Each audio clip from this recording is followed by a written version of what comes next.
Hello mga ating ko, magandang umaga. Ako po ang inyong Masbatenya na nakatira sa Rizal at umuwi ng Masbate. So ngayong umaga nandito po ako ngayon sa bahay ng tita ko dahil nga po gagawa kami ng putong bigas na may gata. So ito na nga yun mga ating ko. Ang tita ko po ay nandito na. Ayan. Nagpapakulo na po siya doon ng tubig. Kadalasan po talaga karamihan po dito ang gamit po sa amin ay kahoy. Dahil wala ho kaming pambili ng gas. Char. Yan kahoy. Nagpapakulo na po siya dyan ng tubig. Tapos, dito po yan, yung bigas, hindi ko lang po nakuhanan, binababad po ang bigas ng overnight and then after ng pagbabad, ginigiling po siya ng mano-mano. May gilingan po yung tita ko at ito na po yan mga ating ko. Ayan. Ayan, ganyan siya. Ang inilagay po dyan mga ating ko ay gata. Hindi po tubig, gata mga ating ko. Yan. Ganyan siya. And then, iaano ng tita ko diyan sa mga hulmahan na yan mga ating ko.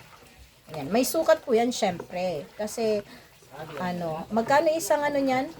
10 ang isang puto. Yan, masarap po yan guys. Sabi ko sa inyo, sobrang sarap niyan. Sana nga makapagpagawa ko bago umuwi. So ito yung nagugupit ang tita ko ng ganito. Tapos hinuhulma niya po sa mga ganitong hulmahan oh. Ayan, ginaganyan yan. Ito yung kanyang native talaga siya mga ating ko yan. Pero meron din po siyang mga ganito na hulmahan, pero nilalagyan pa rin po ng tita ko ng dahon ng saging para mas lalong masarap at mabango. So ayan, lalagay na po siya dyan. Yan. Isa-isang lalagyan yan, and then after ng malagyan lahat yan, ilalagay na po doon sa kumukulong tubig. So mamaya hintayin yung mga ating ko pag naluto na. So ayan na nga mga ating ko, nakapagluto na po ang tita ko. Unang luto ng puto. Sobrang init pa yan mga mami. Ayan oh.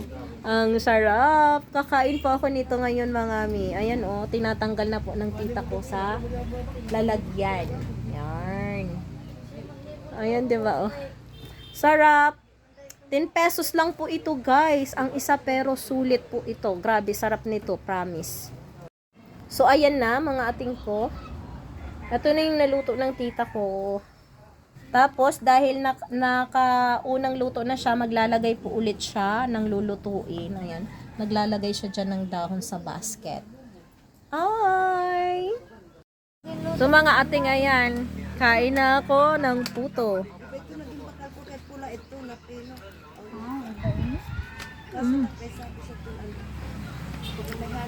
Magan pilit gayod. Pero manamit. Namit.